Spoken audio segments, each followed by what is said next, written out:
Il existe des jours où chaque cellule de notre corps semble conspirer contre notre croissance. L'esprit trouve des excuses avec une précision presque chirurgicale. Le corps réclame un confort immédiat et le cœur cherche refuge dans les distractions les plus séduisantes. Nous savons exactement ce qui doit être fait. Se lever du lit quand le réveil sonne, affronter une conversation difficile, terminer un projet bloqué, étudier même épuisé, s'entraîner même sans énergie ou simplement dire non à ce qui nous éloigne de notre meilleure version. Pourtant, nous restons paralysés. L'inertie s'installe comme une couverture lourde et le simple acte de commencer se transforme en une bataille silencieuse, invisible pour le monde, mais intense en nous. C'est précisément à ce moment-là que la véritable force se révèle. La capacité d'agir même sans envie, sans motivation et sans validation émotionnelle. Attendre le climat idéal est un piège subtil. La motivation est comme la météo. Elle change, oscille, disparaît. La discipline, en revanche, est la décision constante de continuer même dans l'inconfort. L'action n'a pas besoin de votre permission émotionnelle. Vous n'avez pas besoin de vouloir, vous devez juste agir. Curieusement, l'élan naît souvent après le premier pas. L'enthousiasme vient comme une conséquence du mouvement, et non comme sa condition. Une stratégie pratique pour échapper à la paralysie est la règle des 5 secondes, popularisée par Mel Robbins. Dès que l'hésitation surgit, comptez mentalement 5, 4, 3, 2, 1 et agissez. N'attendez pas, levez-vous, éteignez votre téléphone, commencez à écrire, envoyez l'email, enfilez vos baskets. Ce court laps de temps rompt le cycle d'auto-sabotage et empêche l'esprit de rationaliser l'évasion. Un autre secret puissant est de fragmenter la tâche. Le cerveau est effrayé par ce qui semble immense ou définitif. Ainsi, au lieu de promettre que vous allez courir 5 kilomètres, mettez simplement vos chaussures. Au lieu de jurer que vous écrirez un chapitre entier, ouvrez le fichier et tapez la première phrase. Un petit mouvement génère de l'énergie. Cette énergie alimente l'élan. Et l'élan construit le progrès. Même minime, cette avancée renforce votre confiance en vous. Rappelez-vous, la discipline n'est pas une question de rigidité ou de répression. C'est une question de liberté. La liberté de ne pas être esclave de votre humeur du moment. À chaque petite victoire sur vous-même, vous redéfinissez qui vous êtes. Et au fond, ce n'est pas le confort qui construit une vie significative, mais le courage d'agir, même quand tout en vous crie de stopper. De petits pas constants surpassent de grandes intentions jamais mises en pratique. Ne sous-estimez pas la force d'un début modeste. Ce qui semble aujourd'hui insignifiant peut, avec le temps et la persistance, déplacer des montagnes. Le véritable progrès se produit rarement par des sauts spectaculaires. Il se révèle dans les choix silencieux, les gestes répétés, la décision quotidienne de continuer même quand tout en vous demande une pause. Rappelez-vous, il ne s'agit pas d'attendre que l'envie arrive, il s'agit d'agir même sans envie. La discipline commence là où la motivation s'arrête, et c'est précisément là que réside la liberté la plus authentique. Faire ce qui doit être fait sans dépendre des variations de votre morale. Avec le temps, cette attitude transforme votre rapport à l'effort, aux obstacles et surtout à votre propre identité.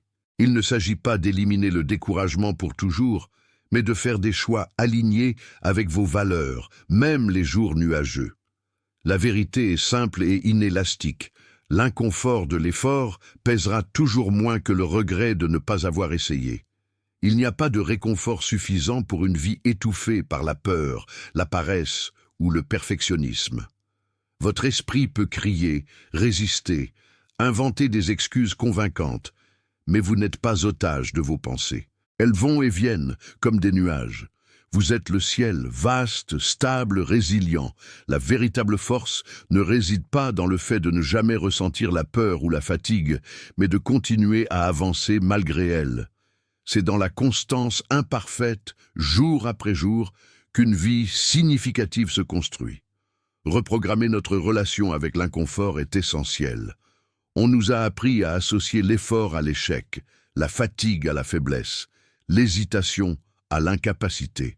Ces idées, murmurées par la culture et par la peur, ont généré des croyances qui nous font renoncer juste au moment où nous sommes sur le point de franchir des limites. Mais la vérité qui libère est la suivante. L'inconfort n'indique pas que vous échouez. Il montre que vous grandissez. Quand vous ressentirez cette tension interne, cette friction entre ce qui était et ce qui est en train de devenir, reconnaissez-le. Vous êtes en plein milieu de la transformation. Vous échangez le confort du connu contre la promesse du possible. Et oui, grandir fait mal, mais pas parce que vous vous trompez, ça fait mal, parce que vous êtes enfin en train de réussir. La douleur, dans ce contexte, est sacrée. Elle marque la naissance d'une nouvelle force, d'une nouvelle clarté, d'un nouveau vous. L'ancien doit partir pour que le nouveau ait de l'espace. Et chaque pas que vous faites, même tremblant, même lent, est un acte de courage. Ne sous-estimez pas ce pas. Il peut être petit, mais il vous mène exactement là où vous êtes né pour être. Pour soutenir un processus de transformation authentique, il est essentiel de cultiver des rituels et de créer des environnements qui favorisent l'action délibérée. Les changements réels ne naissent pas seulement de grandes décisions, mais de la répétition de petites habitudes conscientes.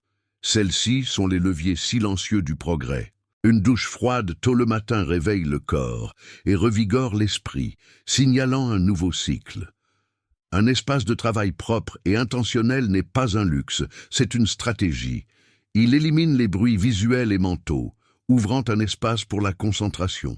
Une playlist spécifique pour entrer en mode de production peut devenir une encre sensorielle, entraînant le cerveau à reconnaître qu'il est temps de se concentrer. Marcher en silence, quant à lui, est un geste de reconnexion. Il intègre émotion et logique, aide à réorganiser les pensées et à clarifier les intentions. Ces déclencheurs ne sont pas seulement des techniques, ce sont des codes personnels qui apprennent au cerveau à identifier quand il est temps de performer, de créer, d'agir.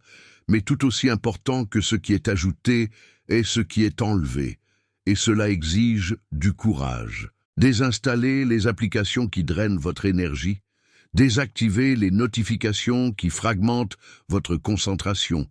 Éloignez-vous des voix qui confondent plus qu'elles ne guident. Dire non est aussi un acte d'amour, surtout pour soi-même. L'attention est une denrée rare et sacrée. La protéger est un devoir, pas un luxe. La clarté, souvent, ne naît pas de l'arrivée de quelque chose de nouveau, mais de l'élimination de l'excès. Simplifier, c'est permettre à l'essentiel de respirer. Et quand le chemin semblera inévitablement difficile, car à un moment ou à un autre il le sera, rappelez-vous, persister n'est pas un don, c'est un choix. Une décision renouvelée chaque matin, même en silence, même sans garantie. Vous êtes plus préparé que vous ne le pensez. La constance a plus de force que n'importe quelle inspiration éphémère. Ne sous-estimez jamais le pouvoir de l'autoresponsabilité silencieuse, cette force discrète, résiliente et ferme qui ne crie pas, mais affirme jour après jour « je fais ce qui doit être fait ». Elle ne cherche pas reconnaissance, ne dépend pas de validation. Elle agit simplement pendant que d'autres attendent la motivation idéale. Elle reste lorsque l'enthousiasme se dissipe, lorsque le doute chuchote, lorsque le monde se distrait. Il y aura des jours où le progrès semblera invisible, l'effort semblera vain, et la solitude sera plus nette que la récompense. Mais il ne s'agit pas d'être toujours inspiré, il s'agit d'être toujours présent, de continuer, de faire le prochain pas, même avec peur, même fatigué. Vous n'avez pas besoin d'être impeccable, vous devez être constant. Commencez, recommencez, et si nécessaire, recommencez encore. 10, 20, 100 fois, autant qu'il le faut. Parce que la différence entre ceux qui arrivent et ceux qui abandonnent réside rarement dans le talent, mais dans la disposition à continuer. Et plus important encore, apprenez à honorer vos engagements, même quand personne ne regarde. C'est dans le silence que naît la véritable intégrité, celle qui n'a pas besoin de spectateurs, mais soutient l'âme. Car à la fin, c'est toujours entre vous et vous. Et ce lien, lorsqu'il est cultivé avec vérité, est inébranlable. Vaincre la résistance ne nécessite pas de dureté envers soi-même, mais une bienveillance ferme, une discipline qui accueille, guide et ne renonce pas. Car c'est la fidélité au difficile et non la fuite de l'inconfort qui forge de grandes âmes. Un acte de courage à la fois, même s'il est petit, construit plus que des résultats, il construit le caractère. Et c'est sur cette fondation qu'une vie s'érige avec direction, but et signification.